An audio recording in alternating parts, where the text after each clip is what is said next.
Welcome to Russ Saver's garage.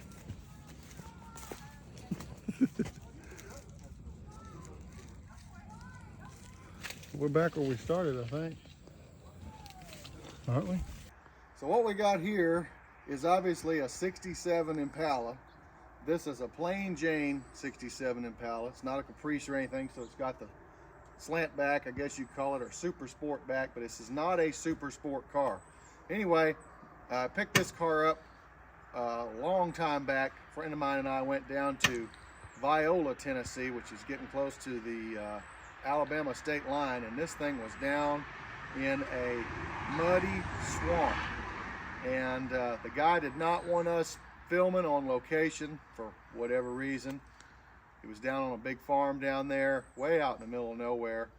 And so therefore we couldn't film getting this thing out. This thing was a pain to get out. And I almost left this car, but now because of my buddy, he convinced me to. We were already down there. He said, well, we're already here, let's go ahead and get it, spend the extra hour, 2 hours, whatever it takes to get this thing.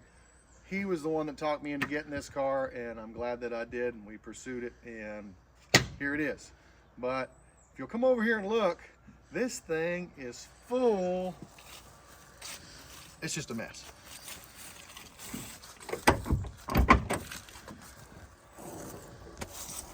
Jars, all kinds of stuff. Of course, there's some of the trim and everything in there for the windshield that's missing, but what the heck was somebody thinking? And you're not going to believe this.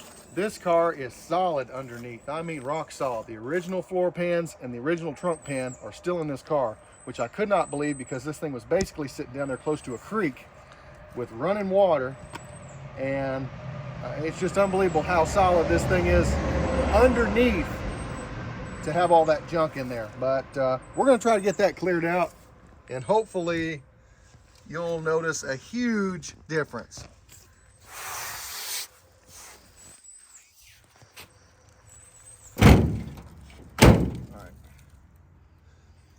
One thing I wanted to point out about this car that I thought was really unusual, and I suppose they did this back in the late 60s with Impala cars. This thing, rather than your traditional V8 or a big block of some kind, they put a 6-cylinder. It's weird. It's got power brakes, but no power steering. Oh, wait a minute. I'm wrong. It's got power steering on it. I'll be darned. So it's power brakes and power steering, but a 6-cylinder. I'm assuming a 250, judging by the side cover, the tappet cover on the other side over here. But it's really weird that that they put a 6-cylinder, but I guess not, because maybe that was, you know, standard for these cars. But if anybody can tell me anything in the comments, whether they know, if you're a Chevrolet guy or whatever, tell me if that was pretty standard for a car of this size to have a 6-cylinder in it. I know they put them in trucks, but that's going to change, and that's going to come out of there. We're going to V8 this thing, which is what it really deserves.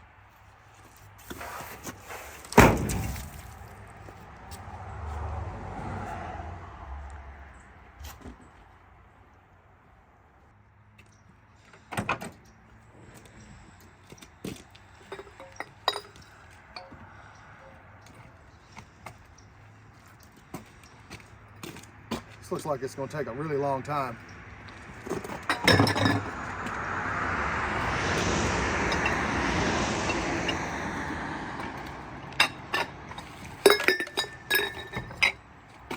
Looks like somebody already drank all the whiskey that might have been in there.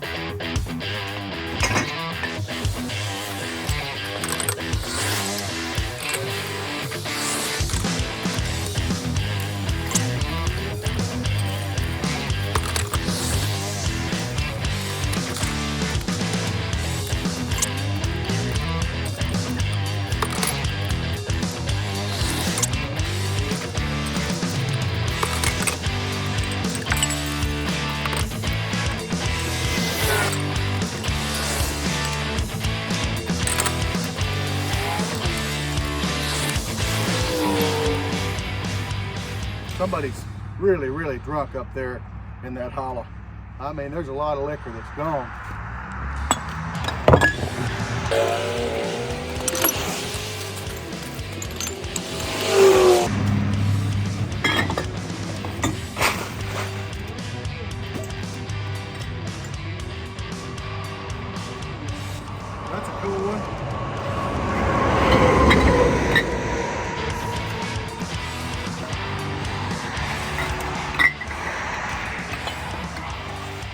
More cool ones.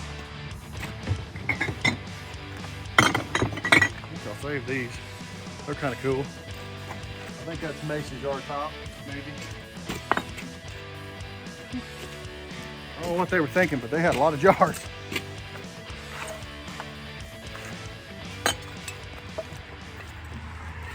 But you know, that right there is an example of what old people used to do in the old days. They wouldn't throw away a thing because they were afraid they wouldn't be able to access it later. You know, people that went through the war went through hard times, so they kept everything, you know, because they thought they might have to use it again. Not a bad idea. We might ought to learn from it, just maybe not this crazy.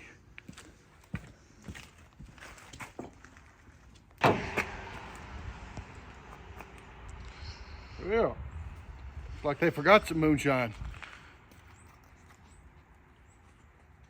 Whew, perfume, maybe Avon. No telling. I ain't wearing it.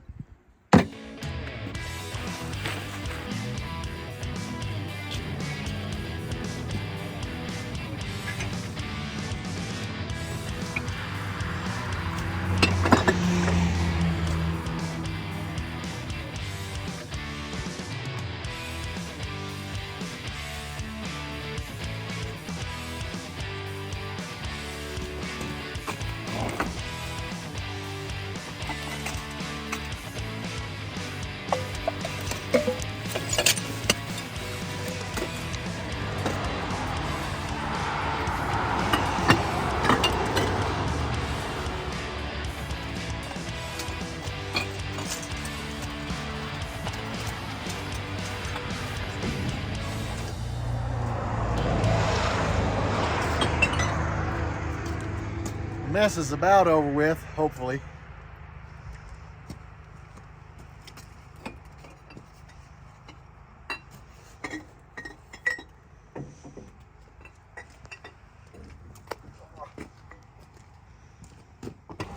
Well, come up here.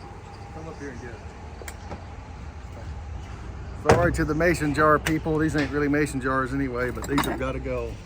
This is how you dispose of them, all nice and neat and stacked in there, but oh boy. What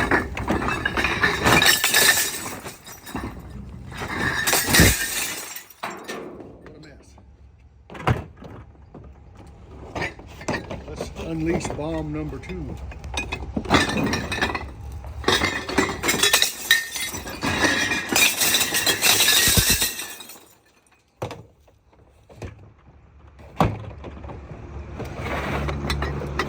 Last but not least, number 3. Get out of here. I want you down here no more.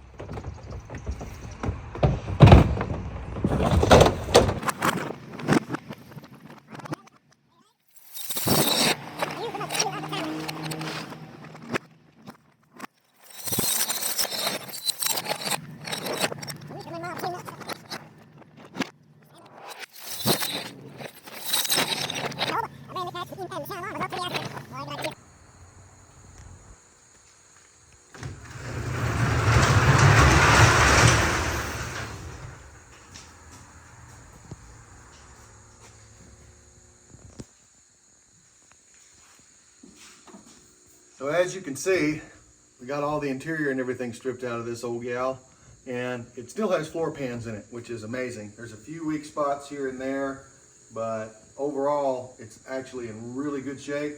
I got the gas tank out from underneath the car. It's actually in good shape. I'm gonna coat it and use it. It looks great inside.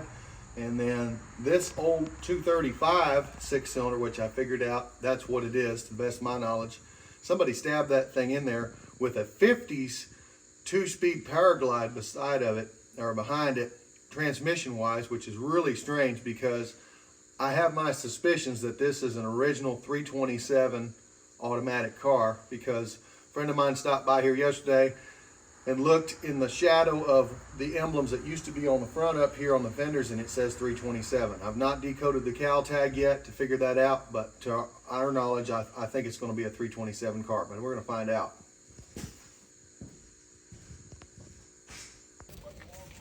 That don't make any sense. Is this the end of it?